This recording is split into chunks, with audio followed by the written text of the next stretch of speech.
15వ అధ్యాయం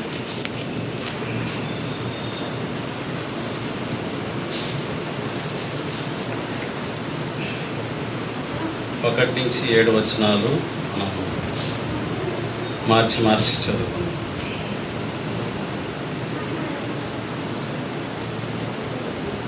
లూకా సువార్త 15వ అధ్యాయం 1 నుంచి 7 వచనాలు మనం మార్చి చదువుకుందాం. ఒకప్పుడు సమస్తమైన సుంకరులను పాపులను ఆయన బోధ వినుటకు ఆయన దగ్గరకు చూచుండగా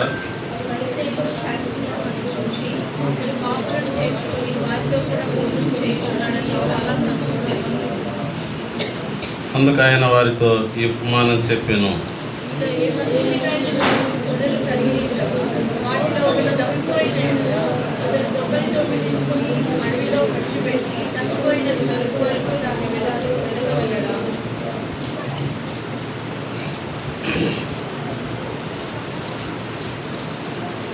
అది దొరికినప్పుడు సంతోషంతో దాన్ని తన భుజముల మీద వేసుకుని ఇంటికి వచ్చి తన స్నేహితులను పొరుగు వారిని పిలిచి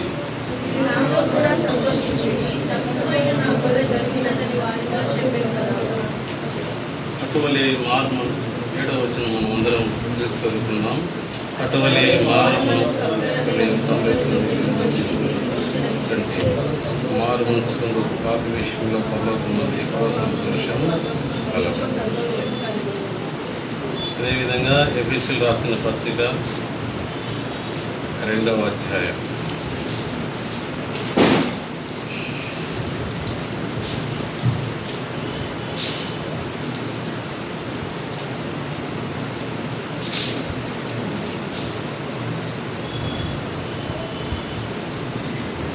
1 నుంచి 10 వచనాలు చదువుతాం. మీ అపరాధముల చేతను పాపముల చేత మీరు చచ్చిన వారుగా ఆయన మిమ్మల్ని క్రీస్తులో కూడా బ్రతికించెను.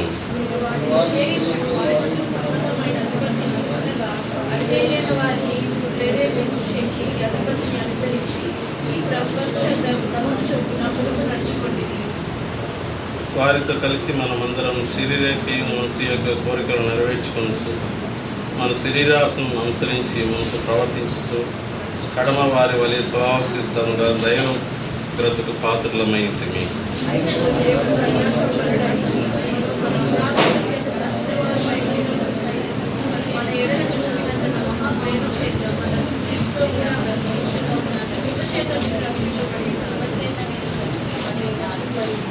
క్రీస్తు యేసునందు ఆయన మనకు చేసిన ఉపకారం ద్వారా అత్యధికమైన తన కృపా మహదైశ్వర్యమును రాబో యుగములో కనపరచు నిమిత్తం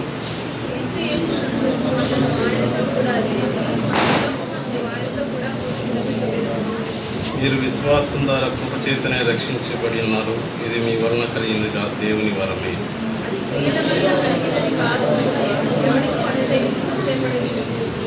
అదే వచ్చి అందరం కలిసి వాటి యందు మనం నడుచుకున్న దేవుడు ముందుగా సిద్ధపరిచిన సత్క్రియలు చేసి మనం సృష్టించబడిన ప్రభు యొక్క సహాయం కొరకై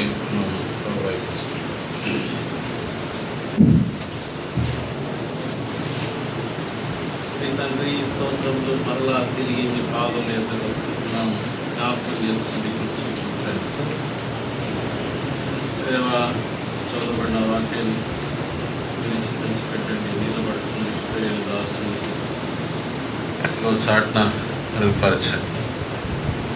ఆ నోట మీ మాటలు ఉంచండి. మీ ధర్మశాస్త్రంలోని ఆశ్చర్యమైన సంగతి చూసినట్లు మా కన్నులు తెరవండి. వినగల చెవిని గ్రహించగల మనసును దయచేయండి. చెదిరిపోయే తలంపును దూరపరచండి. వచ్చిన ప్రియులను బట్టి వందనములు స్తోత్రములుగా రావాల్సిన వారి కొరకై త్వరపెట్టి మా మధ్యకు నడిపించండి. దేవా, మీ సన్నిధిని మేము అనుభవించే విషయంలో సహాయం చేయండి. ఈ ధర్మశాస్త్రంలోని ఆశ్చర్యమైన సంగతి చూసినట్లు మా కన్నులు తెరవండి. దేవా, ఆరాధనకై పురికలకు రమ్మని వేడుకుంటున్నాము. ఈ సమయాన్ని మాకు ఆశ్రయం దీక్షంగా చేస్తున్నాం. యేసుక్రీస్తు నామమున స్తుతించి ప్రార్థించి అడిగి వేడుకుంటున్నాను పరమ తండ్రి. ఆమేన్.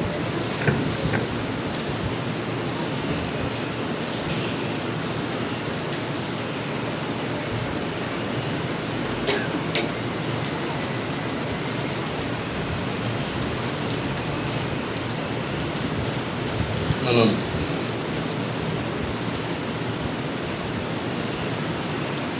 లూకా సువార్త 15వ అధ్యాయంలో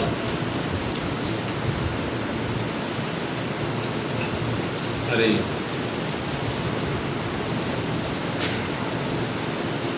ఇక్కడ యేసుక్రీస్తు ప్రభువారు ఇది ఒక ఉపమానం చెప్తుంటున్నాడు. లూకా సువార్త 15వ అధ్యాయంలో చూసినట్లయితే 3వ వచనం, అందుకు ఆయన వారితో ఈ ఉపమానం చెప్పారు. కాబట్టి ఏ ఉపమానం మీలో 4వ వచనం చూసినట్లయితే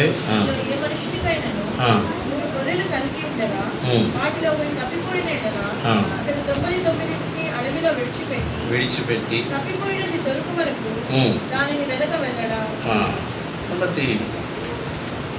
99 ఎక్కువ, 1 ఎక్కువ. 99 ఎక్కువ కదా యాక్చువల్లీ.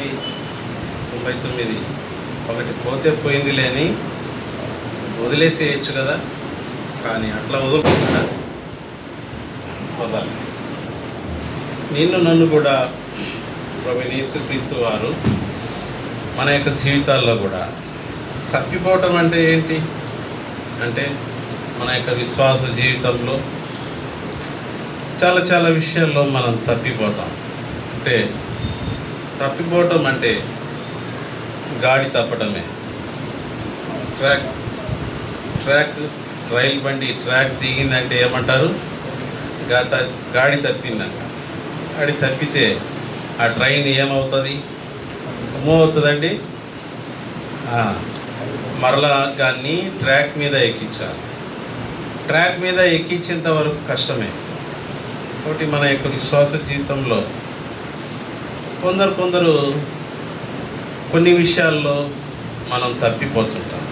అయితే మన యొక్క విశ్వాస జీవితం లోకంలో చూసినట్లయితే కొంతమంది చెడ్డ వ్యసనాల చేత తప్పిపోతారు. తాగుడుకు బానిసై కొంతమంది ఏమవుతారు? తప్పిపోతారు. చెడ్డ వ్యసనాలకి, మరి చెడు తిరుగుళ్ళకి, చెడ్ల అవి లేకుంటుంటే దానికి అడాప్ట్ అయిపోతారు.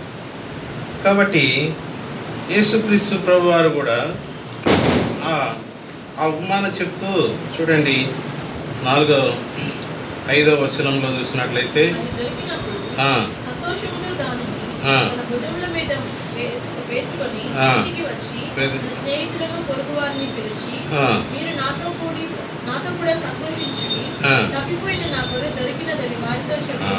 కాబట్టి తప్పిపోయిన దాన్ని ఎక్కడ వేసుకుంటాడంట? భుజం మీద వేసుకుంటాడు. మిగతా వాటిని ఎందుకు వేసుకోలే అంటే అది దొరికింది, ప్రశస్తమైనది. దేవుడు నేను కూడా ఒకప్పుడు దేవుని యొక్క కాపరత కింద లేనటువంటి వారం, దేవుని ప్రజలు కానటువంటి వారం. అంతేకాకుండా చాలా విషయాల్లో మనం చీకట్లో ఉన్నటువంటి వారం, పాపంలో ఉన్నటువంటి వారం. మనం పాటలో కూడా పారు, మంటి పురుగును ఏం చేశాడంట? మింట అంటే అయినాయి కదా, పరలోక రాజ్యానికి వారసులుగా చేశాడు. మంటి పురుగు అంట దేవుడు వాక్యంలో పురుగు వంటి యాకోబు. కాబట్టి దేవుడు మనల్ని ఈ విధంగా చేస్తూ వచ్చాడు. ఇంకా చూడండి 7వ వచనంలో అటువలే మారు మనసు అక్కర్లేని 99 మంది నీతిమంతులు విషయమై మారు మనసు పొందు ఒక పాపి విషయమై. కాబట్టి పరలోక మందు ఏం చేస్తుందంట? ఎక్కువ సంతోషంగా.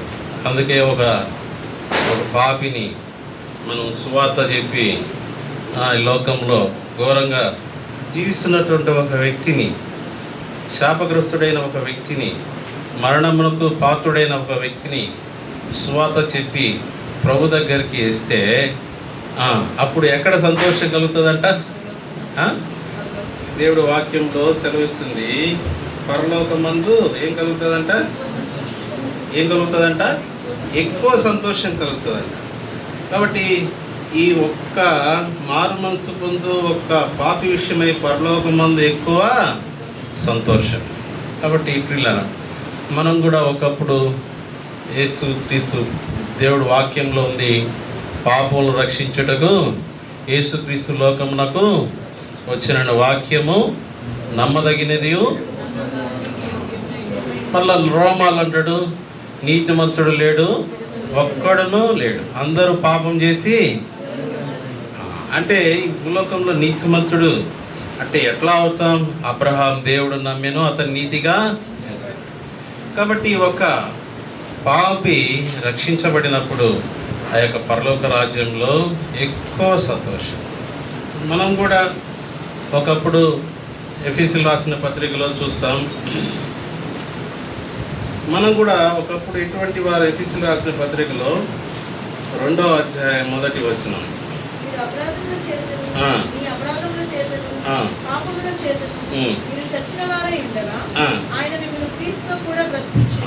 కాబట్టి ఆయన మనల్ని క్రీస్తుతో కూడా బ్రతికించాడు. మొదటిగా చూసినట్లయితే మనమందరము తప్పిపోయినటువంటి వాడు.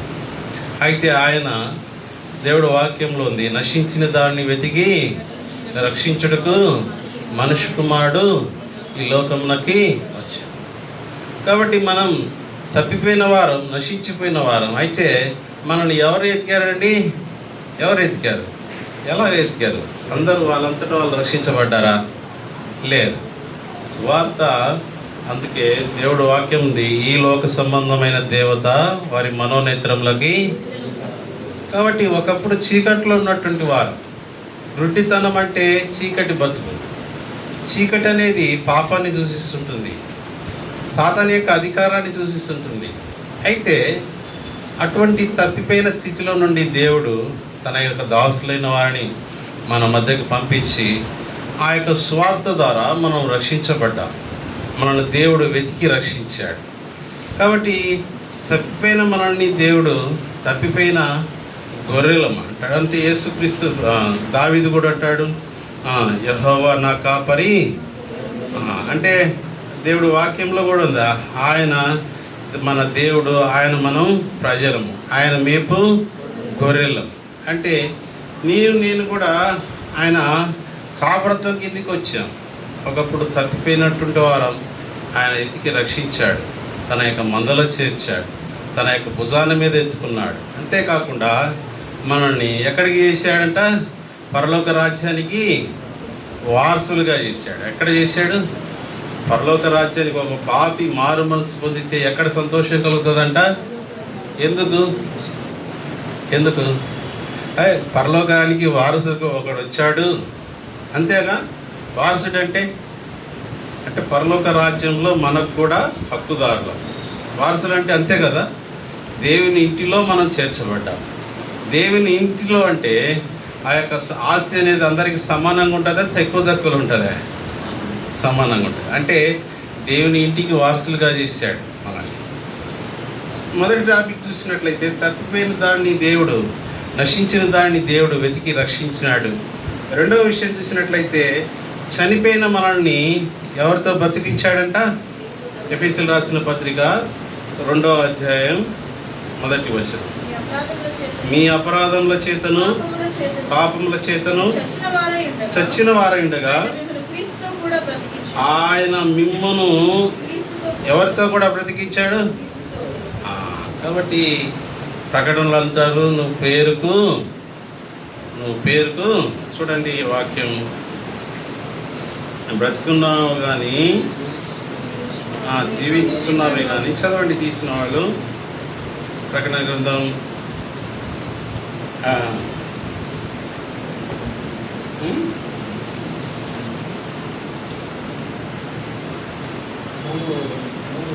చదవండి. ఎరుగుదును ఏమనగా జీవించున్న పేరు మాత్రం కానీ మృతుడవే. కాబట్టి మనం జీవిస్తున్నా కానీ మృతుడవే. ఆది ఆదాము శారీరకంగా చేయలేదు, కానీ ఆజ్ఞ అతిక్రమై పాపం ఏదైతే దేవుడు ఆ యొక్క చెట్టు ఫలం తినొద్దన్నాడో అది తిన్నప్పుడు అతనికి ఏమొచ్చింది? మరణం వచ్చింది. భౌతికంగా బాగున్నాడు కానీ ఆత్మీయంగా అతను ఏమైపోయాడు? చచ్చిపోయాడు. ఆది ఆదాం ద్వారా మరణం వచ్చింది. కడపటి ఆదాం ప్రభువైన యేసుక్రీస్తు వారి ద్వారా ఇప్పుడు ఎఫెసీయులకు రాసిన పత్రికలో రెండో అధ్యాయం 1వ వచనం చదివాం. మనం అపరాధముల చేతను పాపముల చేతను చచ్చిన వారై ఉండగా ఏం చేశాడు? ఆయన మిమ్మల్ని ఏం చేసినాడు? క్రీస్తుతో కూడా ఏం చేసినాడు? బ్రతికించినాడు. కడపటి ఆదాము మొదటి ఆదాము మరణం చేస్తే కడపటి ఆదాం యేసుక్రీస్తు వారి ద్వారా మనము ఏం చేయబడ్డాం? జీవించబడ్డాం. కాబట్టి రెండో కార్యం మనం చూస్తూ వచ్చాం. మనం ఆయన చేత బ్రతికించబడ్డాం. మూడో విషయం చూసినట్లయితే ఎఫెసీయులకు రాసిన పత్రిక 2వ అధ్యాయం 3వ వచనాన్ని చదువుకుందాం. 2వ అధ్యాయం వారితో కలిసి మనమందరము శరీరం యొక్క మనసు యొక్క కోరికలను నెరవేర్చుకొనుచు మన శరీరాశలను అనుసరించి మునుపు ప్రవర్తించుచు కడమ వారి వలనే స్వభావ సిద్ధంగా. కాబట్టి మనము దేనికి పాత్రలమై ఉన్నాము? దైవోగ్రతకు పాత్ర.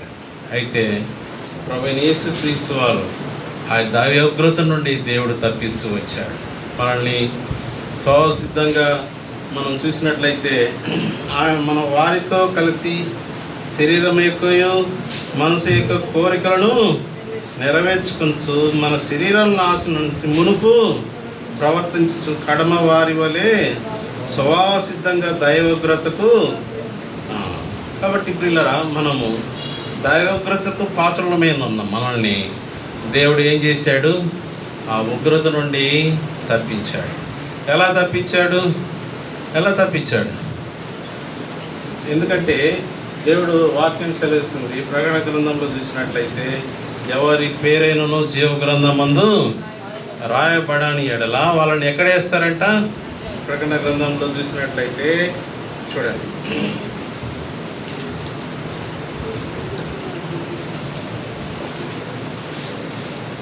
20వ అధ్యాయం 18వ సారీ 15 చదవండి.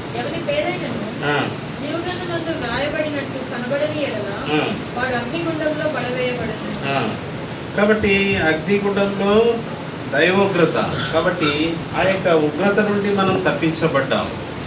యేసుక్రీస్తు ప్రభువారు మనం స్వసిద్ధంగా దైవోగ్రతకు పాత్రలై ఉన్నాము. మూడో కార్యం చూసినట్లయితే దేవుడు ఆ యొక్క దైవోగ్రత నుండి దేవుడు నిన్ను నన్ను తప్పిస్తూ వచ్చాడు. ఇంకా చూసినట్లయితే 4వ విషయం చూసినట్లయితే ఎఫెసీయులకు రాసిన పత్రిక 2వ అధ్యాయం 13వ వచనం. 2వ అధ్యాయం 13వ వచనం చదవండి. అయినను మునుపు దూరస్తులైన మీరు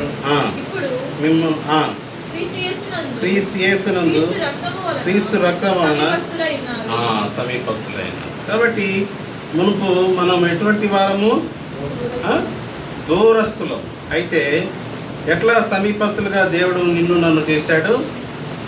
క్రీస్తు రక్తం చేత మనల్ని ఏమైపోయాం? సమీపస్తులుగా అయ్యాం. కాబట్టి సమీపస్తులుగా చేస్తూ వచ్చాడు. 13వ వచనం చూసినట్లయితే ఆయనను మునుపు దూరస్తులైన మీరు ఇప్పుడు క్రీస్తు యేసునందు క్రీస్తు రక్తం వలన సమీపస్తులుగా అయ్యారు. కాబట్టి ప్రియులరా, ఇది 4వ విషయంగా చూసినట్లయితే దేవుడు మనల్ని సమీపస్తులుగా చేస్తూ వచ్చాడు. దైవోగ్రత నుండి తప్పిస్తూ వచ్చాడు. మనల్ని ఆత్మీయంగా చనిపోయిన మనల్ని దేవుడు ఆయన బ్రతికిస్తూ వచ్చాడు. క్రీస్తు ద్వారా బ్రతికిస్తూ వచ్చాడు. మూడవ విషయం, నాలుగవ విషయం సమీపస్తులుగా చేశారు. ఐదవ విషయం చూసినట్లయితే చూడండి, ఐదవ విషయం చూసినట్లయితే ఎఫెసీయులకు రాసిన పత్రిక 2వ అధ్యాయం 19వ వచనం. 2వ అధ్యాయం 19వ వచనం. కాబట్టి ఇక మీదట పరదేశులనై ఉండక పరిశుద్ధులతో ఏక పట్టణస్థులను. కాబట్టి ఏం చేసినాడంట? 19వ వచనం. కాబట్టి మీరు ఇక మీదట పరజనులను పరదేశులై ఉండగా పరిశుద్ధులతో ఏక పట్టణస్థులు. కాబట్టి పరిశుద్ధులతో ఏం చేసినాడు? ఏక పట్టణస్థులుగా చేసినాడు. ఆరోది చూస్తూ వచ్చాం. ఆరోది ఇంకా చూసినట్లయితే ఐదవది మనల్ని పరిశుద్ధులతో ఏక పట్టణస్థులుగా చేశాడు. ఇంకా 7వ వచనం లాస్ట్ భాగంలో చూసినట్లయితే 19వ వచనం, దేవుని ఇంటి వారై ఉన్నారు. కాబట్టి మనల్ని దేవుని ఇంటిలో వాళ్ళని ఏం చేసినాడు? మెంబర్షిప్గా చేస్తూ వచ్చాడు. కాబట్టి ప్రియులరా, కాబట్టి మీరు ఇక మీదట పరజనులను పరదేశులై ఉండగా పరిశుద్ధులతో ఏక పట్టణస్థులను దేవుని ఇంటి వారై ఉన్నాడు. కాబట్టి ఇప్పుడు మనము ఎవరి ఇంటి వారం? దేవుని ఇంటి వారం, దేవుని పరిశుద్ధులు ఏక పట్టణస్థులు. ఇంకా చూసినట్లయితే ఇంకా 5వ విషయం చూసినట్లయితే ఎఫెసీయులకు రాసిన పత్రిక 2వ అధ్యాయం 8వ వచనం. విశ్వాసం ద్వారా కృపచేతనే రక్షించబడి ఉన్నారు. ఇది మీ వలన కలిగినది కాదు, దేవుని వరం. కాబట్టి ఇంకా ఏమి ఇస్తూ వచ్చాడంటే 6వ విషయంలో చూసినట్లయితే మనము విశ్వాసం ద్వారా కృపచేతనే రక్షించబడ్డాం. ఇది ఎవరి వరం అంట? ఇది మన క్రియల వలన కలిగినదే. దేవుడు వాక్యం సెలవిస్తుంది మానవుడి యొక్క నీతి క్రియలు. సో మనం నీతి క్రియలు చేసి పరలోక రాజ్యాన్ని సంపాదించామా? లేదు. ఇది ఏమంటున్నాడంటే, చదవండి స్పష్టంగా, మీరు మీ విశ్వాసం ద్వారా కృపచేతనే రక్షించబడినారు. ఇది మీ వలన కలిగినది కాదు, దేవుని వరం. కాబట్టి దేవుని వరాన్ని మనకి ఇచ్చినాడు. ఏం వరం అంటే ఆ రక్షణనే గొప్ప వరం. ఈ రక్షణ అనేది వెలకట్టడానికి వీలుందా? లోక బంగారం కానీ ధనధార్యాలు మొత్తం ఒక సైడ్ వేసి రక్షణ ఒక సైడ్ వేస్తే అది ఇది ఏమన్నా తలదూగుతుందా? లేదు. దేవుని వరం. కాబట్టి విశ్వాసం ద్వారా కృపచేతనే రక్షించబడ్డారు. ఇది దేవుని వరం. దేవుని వరం ఇచ్చినాడు మనకు. కాబట్టి కృపచేతనే మనం రక్షించబడ్డాం. లోకంలో చూసినట్లయితే ఎంతోమంది రక్షణ లేనివారు, రక్షణ కాదు అసలు దేవుడే లేడంటారు. ఎందుకు? ఏదైనా కష్టాలు దేవుడు సేవించే కుటుంబంలోనే వాళ్ళ తల్లిదండ్రులు వాళ్ళ అమ్మలో ఒక వ్యాధి వచ్చి చాలా హాస్పిటల్లో ఉండి హాస్పిటల్లో క్రిటికల్ పొజిషన్లో ఉండి కొంచెం వేరే విధంగా కొంచెం చనిపోయినారు అనుకోండి. ఏమంటారంటే, మేము ఇన్ని సంవత్సరాలు భక్తిగా జీవించాం కదా, మాకేంటి ఇలా రావటం? ఇక క్వశ్చన్ చేయడానికి మనకుందే అధికారం. యోగు ఏమని అన్నాడా? యోగుకి ఏమొచ్చిందండి? సఫరింగ్ ఫ్రమ్ బోన్ క్యాన్సర్ కదా, చిల్ల పెంకులతో ఏం చేస్తుంటున్నాడు? శరీరం గీకుంటున్నాడు. కాబట్టి ప్రియులరా, మన యొక్క విశ్వాస జీవితంలో రోగాలు వస్తాయి, కష్టాలు వస్తాయి, శ్రమలు వస్తాయి, వేదనలు వస్తాయి, మంచాన పడతాం.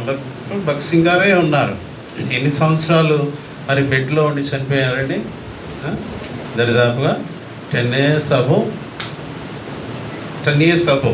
అంటే అంత పరిచర్య చేసిన వ్యక్తికి ఆ విధంగా ఎందుకు బెడ్లో ఉండి చనిపోవాల్సిన అవసరం క్వశ్చన్ చేసుకుంటారా ఎవరైనా? అనుకుంటారు. అయితే ప్రియులారా, ఇది కాదు. మన విశ్వాస జీవితంలో క్రైస్తవుడు అనేవాడు శ్రమలు వస్తాయి. అయితే ఆ శ్రమల్లో కూడా దేవుడు మనకు తగినంత అనుభవించేంత శ్రమలు ఇస్తాడు, కానీ దానికి మించి ఇవ్వడు. అందుకే మనం 4 విషయాలు చూసాము. మనం మొదటిగా చూసినట్లయితే ఆరు విషయాలు చూస్తూ వచ్చాము. మొదటిగా చూసినట్లయితే మనమందరం ఎటువంటి వారం? తప్పిపోయినటువంటి వారం. రెండవది, అదే కోవలో నశించిపోయినటువంటి వారం. అయితే దేవుడు నిన్ను నన్ను ఏం చేసినాడు? వెతికి ఏం చేసినాడు? రక్షించినాడు. వాడు తప్పిపోతే అలాగా ఉండనీలే అని ఆయన అనుకోలే. అందుకే కదా అడవిలో 100 గొర్రెలు ఉంటే మరి 99ని విడిచిపెట్టి అది తప్పిపోయిన దాన్ని ఏం చేసినాడు? దేవుడు వెతకి ఏం చేసినాడు? రక్షించినాడు. నా యొక్క జీవితంలో కూడా దేవుడు నిన్ను వెతకలే. ఫస్ట్ ఆయనే నిన్ను ఏం చేసినాడు? వెతికి ఏం చేసినాడు? మందలో చేర్చినాడు. అంటే దేవుని ఇంటిలో చేర్చినాడు, దేవుని పట్టణంలో చేర్చినాడు, ఆ యొక్క పరిశుద్ధ పట్టణస్థుడిగా చేసినాడు. కాబట్టి మనము రెండవది చూసినట్లయితే ఏం చేయాలి? మనం చనిపోయిన స్థితి, అపరాధముల చేతను పాపముల చేతను అయితే దేవుడు ఏం చేసినాడు? క్రీస్తుతో కూడా ఏం చేసినాడు? బ్రతికించినాడు. మూడో విషయం చూసినట్లయితే దైవోగ్రతకు. కాబట్టి నోహు కాలంలో ఏ విధంగా వచ్చిందో మరలా దేవుని యొక్క ఉగ్రత రెండో రాకడలో. కాబట్టి ఆ విధంగా దేవుడి ఉగ్రత అనేది రాబోతుంది. ఇదో నేను త్వరగా.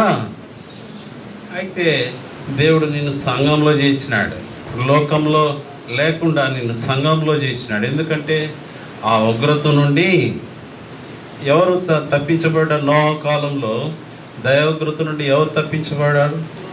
లోకంలో ఉన్న వాళ్ళ, ఓడలో ఉన్న వాళ్ళ? కాబట్టి ఓడలోనికి తీసుకొచ్చారు, క్రీస్తు అనే ఓడలోనికి తీసుకొచ్చారు. కాబట్టి నువ్వు సేఫ్ అయ్యావు. కాబట్టి ఆ కాలంలో చూసినట్లయితే, నోహు కాలం చూసినట్లయితే దేవుడి యొక్క ఉగ్రత నోహు చెప్పాడు. 40 దినములు 40 పగుళ్ళు ఏం రాబోతుంది? ఏం రాబోతుంది? వర్షం రాబోతుంది. ఆ కాలంలో అప్పుడు వరకు వర్షం అనేది ప్రజలు చూడలే.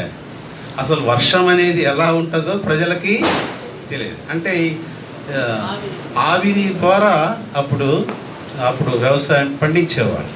కానీ వర్షం వస్తుందంటే నోహును ఏం చేసినారు? గేలి చేసి. అయితే వారి మీద దేవుడి యొక్క ఉగ్రత వచ్చింది. ఎవరైతే దేవుడు ఉగ్రత నుండి కాపాడుతాడేమని నోహు తలుపు తీస్తాడని దేవుడు ఏం చేశాడు? నోహు ఓడకు ఏం చేశాడు? తలుపు వేశాడు. కాబట్టి ఆయన తీసిన దాన్ని ఎవరు?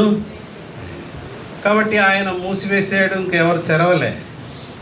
కాబట్టి దైవ ఉగ్రతకు పాత్రలేమున్నాము.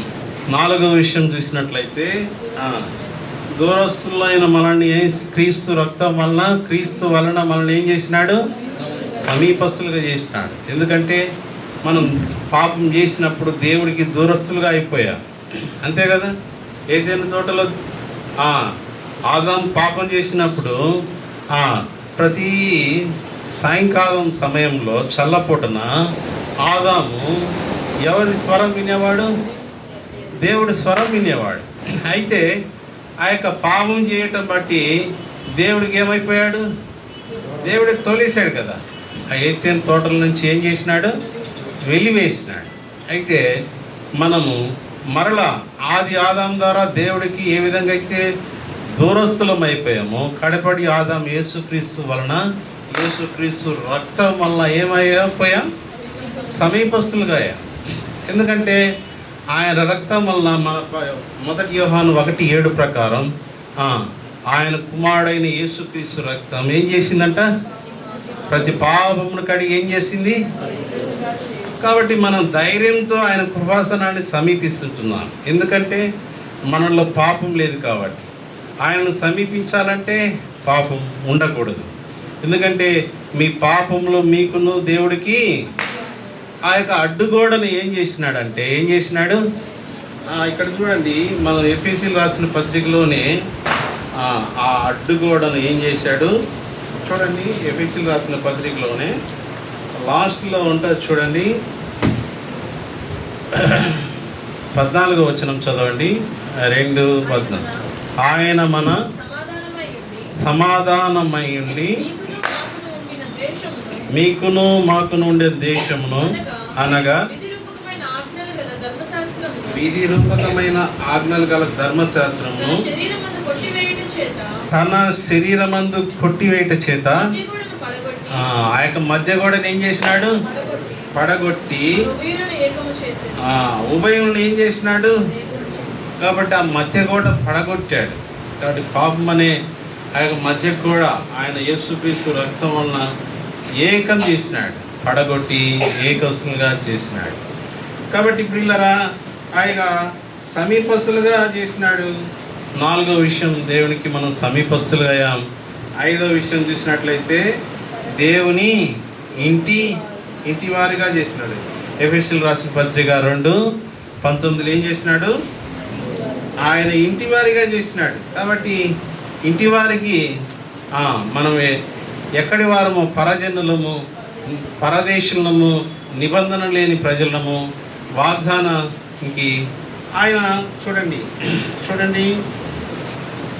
12వ వచనం చదవండి. ఆ కాలమందు ఇశ్రాయేలుతో సహపౌరులు కాగా పరదేశులను, వాగ్దాన నిబంధన లేని పరజనులను, నిరీక్షణ లేని వారును, లోకమందు దేవుడు లేని వారై ఉండి క్రీస్తుకు దూరస్తులై ఉంటిరని మీరు. కాబట్టి మనం ఒకప్పుడు ఎన్ని ఇటువంటి తెగకు సంబంధించిన వారు క్రీస్తుకు దూరస్తులుగా ఉన్నాం. అయితే ఇప్పుడు క్రీస్తు రక్తం వలన, క్రీస్తు వలన మనం దేని చేయబడ్డాం? సమీపస్తులుగా చేయబడ్డాం. కాబట్టి ఇంకా చూసినట్లయితే సమీపస్తులుగా చేసినాడు, దేవుని ఇంటి వారిగా చేసినాడు. 19వ వచనంలో 19వ వచనం చదవండి.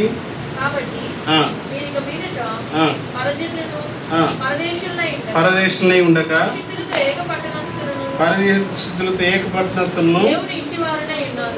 కాబట్టి దేవుని ఇంటి వారిగా చేసినాడు. ఇది లాస్ట్ విషయం చూసినట్లయితే దేవుడు వరాన్ని అనుగ్రహించినాడు. ఏంటి వరం? రక్షణ అనే వరం. కాబట్టి మనం ఒకప్పుడు దేవుడి యొక్క రక్షణ లేనటువంటి వారం, నిరీక్షణ లేనటువంటి వారు. నిరీక్షణ అంటే ఏంటి? మనం చనిపోతే మరలా ఏం చేస్తాం? ఒక దినం చనిపోయినా కూడా, యేసుక్రీస్తునందు చనిపోయినా కూడా మరలా ఏం చేస్తాం? లేపబడతాం. లేపబడి పరలోక రాజ్యంలో ప్రవేశించి సదాకాలం ఎవరితో ఉంటాం? దేవుడితో. అటువంటి నిరీక్షణ. ఒకప్పుడు నిరీక్షణ లేనటువంటి వారం, దేవుడి లేనటువంటి వారం. అయితే ఇటువంటి దాని నుండి దేవుడు మనల్ని దేవుని ఇంటిగా చేసి ఆయన సొత్తుగా స్వకీయ సంపాద్యంగా చేస్తూ వచ్చాడు. కాబట్టి మీరు విలువ పెట్టి కొనబడిన వారు అంటారు, దేవుడు వాక్యంలో ఉంది. మనం విలువ పెట్టి ఏం చేయబడ్డామంట? ఏంటి అవి విలువ? క్రీస్తు రక్తం చేత మనము కొన్నవారు. అంటే కొన్నవారం అంటే ఇప్పుడు కొన్న ఆయనకి మనం వెల క్రయధనం చెల్లించిన వారికి మన మీద ఏముంటుంది చెప్పండి? అధికారం ఉంటుంది, హక్కు ఉంటుంది. మనం ఆయన కొన్నాం. పూర్వకాలంలో మరి ఇశ్రాయేలు ప్రజలను కూడా కొంత ప్రజలను కొనేవారు. ఏంటంటే ప్రజలను కొనేవారు. ఇప్పుడు పశువుల్ని ఏ విధంగా అయితే మనం సంతలో కొంటామో, ముందల చూసినట్లయితే యోసేపును తన అన్నదమ్ములు ఏం చేశారు? అమ్మివేశారా? అంటే ప్రజలను ఏం చేసేవారు? ఇంతకు ముందల కొనుక్కునేవారు. కొనుక్కొని వారు బానిసత్వం కింద జీవించేవారు. వాళ్ళు చెప్పింది చేయాలి. వాళ్ళకి ఎటువంటి స్వేచ్ఛ అనేది ఉండదు. యోసేపు కూడా అదేవిధంగా అమ్మబడిన వ్యక్తే. అదేవిధంగా ఈ దానియేలు వారి చెరలో వాళ్ళు అదేవిధంగా కొనిపోబడిన వ్యక్తులు. అయితే దేవుడు నిన్ను నన్ను కొన్నాడు. అంటే ఆ యొక్క పాపమని బానిసత్వ యొక్క అధికారం నుండి విడిపించడానికి ప్రభువైన యేసుక్రీస్తు వారు తన యొక్క రక్తాన్ని చిందించి నిన్ను నన్ను కొన్నాడు. కాబట్టి ఇప్పుడు ఆ యొక్క దేవుడి యొక్క వరాన్ని అనుగ్రహిస్తూ వచ్చాడు. కాబట్టి ప్రియులరా, ఈ విధంగా చూసుకుంటారట్లయితే దేవుడు ఇన్ని మేలులు మనకు చేస్తూ వచ్చాడు. అందుకే చూసినట్లయితే యోహాను సువార్తలో 3వ అధ్యాయం 16వ వచనం, దేవుడు లోకమును ఎంతో ప్రేమించను, తన అద్వితీయ కుమారుని యందు విశ్వాసముంచువాడు నశింపక ఏం చేసినాడు. కాబట్టి మనం నశించం. ఎందుకంటే ఆ ఒక దినము మరలా లేపబడతాం. అంటే నిత్య జీవానికి ఏం చేసినాడు, వారసులుగా చేసినాడు. ఆది ఆదాం ద్వారా ఏదైతే పోగొట్టుకున్నామో, ఆది ఆదాం ద్వారా ఏమి నిత్య జీవం పోగొట్టుకున్నాం. అయితే కడపటి ఆదాం యేసుక్రీస్తు ద్వారా ఆ నిత్య జీవాన్ని ఏం చేశాం. అందుకే కదా ఇది దేవుడి వరం. కాబట్టి నిత్య జీవం అనేది దేవుడి యొక్క వరం. కాబట్టి ప్రియులరా, ఈ లోకంలో చూసినట్లయితే దేవుడే లేడని ప్రజలు కొంతమంది, అరే దేవుడే లేడు, నేను కష్టించి సంపాదిస్తున్న డబ్బులు, నా యొక్క చేతులే నాకు దేవుడు అంటే, నీ కాళ్ళు చక్కగా చేసి నీకు పని చేయటానికి సామర్థ్యం ఇచ్చింది ఎవరు చెప్పండి. ఒక క్షణం మనం దేవుడు మన ఆరోగ్యానికి ఇస్తే కనీసం పర్ డే మనం ఊపిరి పీల్చడానికి అయ్యే ఖర్చు 50,000. ఏంటి వెంటిలేషన్ మీద అడగండి. ఒక పేషెంట్ది వెంటిలేషన్ మీద పెడితే ఒక రోజుకి అయ్యే ఖర్చు దేనికి, ఓన్లీ ఫర్ ఆక్సిజన్. అంటే నువ్వు పీల్చే గాలి పర్ డే ఎంత అవుతుందండి, ఎంత అవుతుంది, 50,000 పర్ రోజు. అంటే 365 రోజులు లెక్కేసుకోండి, 365 రోజులు ఓన్లీ గాలి మాత్రమే. కాబట్టి ప్రియులరా, ఇది దేవుడు లేడనుకునే వారికి చెప్పే విషయం. ఈయన భూమిని, ఆకాశమును, అందులోని సర్వస్వాన్ని కలగజేసినటువంటి దేవుడు.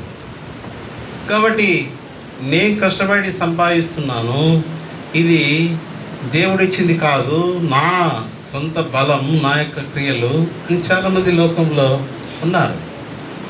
అయితే దేవుడు అది ఆరోగ్యాన్ని తీసివేస్తే అతనికి తెలుస్తుంది అప్పుడు దేవుడి యొక్క. అందుకే ఆయన ఇంకా అందరూ నశింపకూడదు అనేది దేవుడి యొక్క చిత్తం. కాబట్టి ప్రియులరా, ఈ యొక్క ఉదయకాల సమయంలో ప్రభు ఇన్ని మేలు చేస్తూ వచ్చాడు. మొదటిగా మనం 6 విషయాలు చూస్తూ వచ్చాం. ఏ విషయాలు చూసినట్లయితే, ఒకటి మనం నశించిన వారం, తప్పిపోయినటువంటి వారం. రెండవది చనిపోయినటువంటి వారం, అపరాధముల చేత, పాపముల చేత చనిపోయిన వారం, అయితే క్రీస్తులో బ్రతికించాడు. మూడవది చూసినట్లయితే దైవోగ్రతకు పాత్రులైనటువంటి వారం. నాలుగోది చూసినట్లయితే దేవునికి ఎటువంటి వారుగా ఉన్నాం, దూరస్తులుగా ఉన్నాం, సమీపస్తులుగా చేసినాడు. ఐదవది పరజనులు, పరదేశులుగా ఉన్న ఆయన దేవుని ఇంటి వారుగా చేశాడు. ఆరవది చూసినట్లయితే దేవుడి యొక్క వరాన్ని, కృపచేతని రక్షించబడ్డారు. ఇది కాబట్టి ఇటువంటి దేవుణ్ణి మనం ఆరాధించబద్ధులమై ఉన్నాం. కాబట్టి ఒక పాపి మారు మనసు పొందితే ఎక్కడ సంతోషం కలుగుతుందంటే చెప్పండి. కాబట్టి మనం భూలోకం నుండి పరలోకంలో సంతోషం కలిగించవచ్చా? ఎట్లా? ఒక పాపిని పట్టుకొని వాడి కోసం ప్రార్థన చేసి, వాడి కోసం టైం స్పెండ్ చేసి, వాడిని పాప బంధకాల నుంచి, కట్ల నుంచి విడిపించి మనము ఆ యొక్క దేవుని ఇంటిలో చేర్చబడినప్పుడు ఏమవుతుందంట చెప్పండి? పరలోకంలో సంతోషం. కాబట్టి అటువంటి సంతోషం మనం కూడా ఒకప్పుడు పాపులుగా ఉన్నాం, అనీతిమంతులుగా ఉన్నాం, దేవుని లేనట్టు వారుగా, అవిశ్వాసులుగా. అయితే ఆయన నామందు విశ్వాసం ఉంచదు. యోహాను సువార్త 1వ అధ్యాయం 12వ వచనం చూసినట్లయితే చదవండి. ఆయన నామందు తన్నెందరూ అంగీకరిస్తారో వారికందరికీ అనగా తన నామందు విశ్వాసం ఉంచున్నాడికి దేవుని పిల్లటకు. కాబట్టి దేవుని పిల్లలకు ఎవరికి అధికారం అనుగ్రహించాడు చెప్పండి? ఎందరు తన నామందు విశ్వాసం ఉంచుతారు. అందుకే విశ్వాసులని పేరు. విశ్వాసులు అవిశ్వాసులు అంటే ఏంటి? విశ్వాసులు అవిశ్వాసులు అంటే ఏంటి? విశ్వాసులు అంటే దేవుని నమ్మేవారు. అవిశ్వాసులు అంటే దేవుడు లేదు, దయ్యం లేదని. కాబట్టి కీర్తనలో ఉంది దేవుడు లేడని ఎవరు అనుకుంటారంట? బుద్ధిహీనులు. అంటే బుద్ధి లేనటువంటి ప్రజలు బుద్ధిహీనులు అని అనుకుంటారు, కీర్తనలో ఉంది. కాబట్టి దేవుడు ఉన్నాడు. ఒక ఇంటికి యజమాని ఏ విధంగా అయితే ఉన్నాడో ఈ యొక్క భూలోకానికి కూడా ఒక అధిపతి ఉన్నాడు, సృష్టికర్త.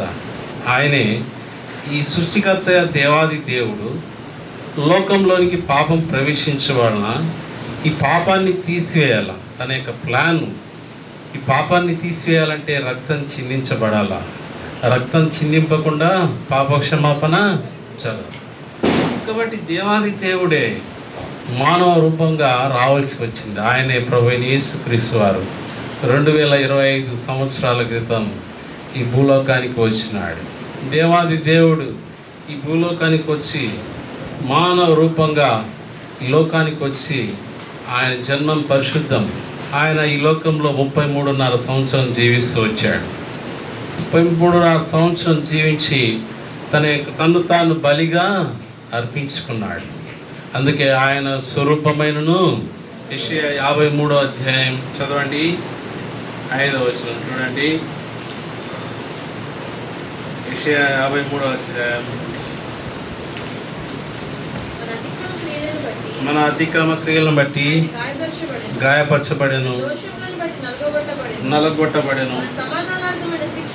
మన సమానమైన శిక్ష ఆయన మీద పడెను, అతడు పొందిన దెబ్బల చేత. కాబట్టి పిల్ల 6వ వచనాన్ని కూడా మనం చదివితే మనమందరము ఏం చేసామంట? మనం ఫస్ట్ పాయింట్లో చూసామా? ఏమని చేసాం? తప్పిపోయిన గొర్రె అని ఒకటి వెతికి రక్షించాడు. మనమందరము గొర్రెల వలె త్రోవ తప్పిపోతుంది. మనలో ప్రతి వాడును తనకిష్టమైన త్రోవకు తొలగెను. కాబట్టి మన అందరి దోషములు ఎవరి మీద మోపబడ్డాయండి? యేసుక్రీస్తు మీద మోపబడ్డాయి. అందుకే యోహాను రాసిన యోహాను సువార్త 1వ అధ్యాయం 29వ వచనంలో యోహాను అంటాడు, బాప్తిసం ఇచ్చి యోహాను అంటాడు, ఏమంటాడు? ఇదో లోక పాపమును మోసుకుని దేవుని ఈ గొర్రె పిల్ల లోక పాపాన్ని అంతా మోసింది. లోక పాపాన్ని అంతా మోసి ఆ కలర్ శిలువలో నీ కోసమై నా కోసమై చనిపోయిన దేవుడు అలాగానే ఉన్నాడంటే మూడో దినం మృత్యుంజయుడై తిరిగి లేచాడు. లేచిన దేవుడు తాను సజీవుడిగా 40 దినాలు 10 సార్లు ఆయన ప్రత్యక్షపరుచుకున్నాడు. ఆ యొక్క పరలోకానికి ఆరోహం కాక ముందల 40 దినాలలో 10 సార్లు శిష్యులకి ప్రజలకి ప్రత్యక్షపరుచుకున్నాడు. 500 మంది గడియ ప్రాంతంలో చూస్తుండగా ఆయన మేఘముల మీద కొనిపోబడ్డాడు. ఏ విధంగా అయితే మేఘముల మీద కొనిపోబడ్డాడో అదే విధంగా మరలా రాబోతున్నాడు. ఇదో ప్రకటన గ్రంథం, ఇదో నేను త్వరగా వస్తున్నాను. కాబట్టి ఇటువంటి గొప్ప దేవుణ్ణి యొక్క ఉదయకాల సమయంలో మనం ఆరాధించబద్దులేమన్నాం. ఈ విధంగా పౌరు ప్రభుని ఆరాధించుటకు మనం 6 తలంపులు చెప్తూ వచ్చాం. మొదటి తలంపు ఏంటి చెప్పండి? తప్పిపోయిన వారము. రెండవ విషయం చూసినట్లయితే పాపముల చేతను అపరాధముల చేతను చనిపోయిన వారిని మనకు బ్రతికించినాడు. మూడవ విషయం దైవ ఉగ్రతకి పాత్రలమై ఉన్నాం, అయితే ఉగ్రత నుండి దేవుడు తప్పించాడు. నాలుగో విషయం, దూరస్థులమైన మనల్ని దేవుడు ఏం చేసినాడు. ఐదవ విషయం, పరజనులమైన మనల్ని ఆయన ఇంటి వరకే చేసినాడు. ఆరో విషయం చూసినట్లయితే రక్షణ అనే దేవుడి యొక్క వరాన్ని దేవుడు మనకు ఇచ్చినాడు. కాబట్టి ప్రియులరా, ఈ యొక్క తలంపులతో ప్రభువుని ఆరాధించడానికి ప్రభు మనకు సహాయం చేయాలి. సండే స్కూల్ మనం ఇల్లు లేచి ఒక పల్లవి శరణం పాడుకుందాం. సండే స్కూల్ పిల్లలు సండే స్కూల్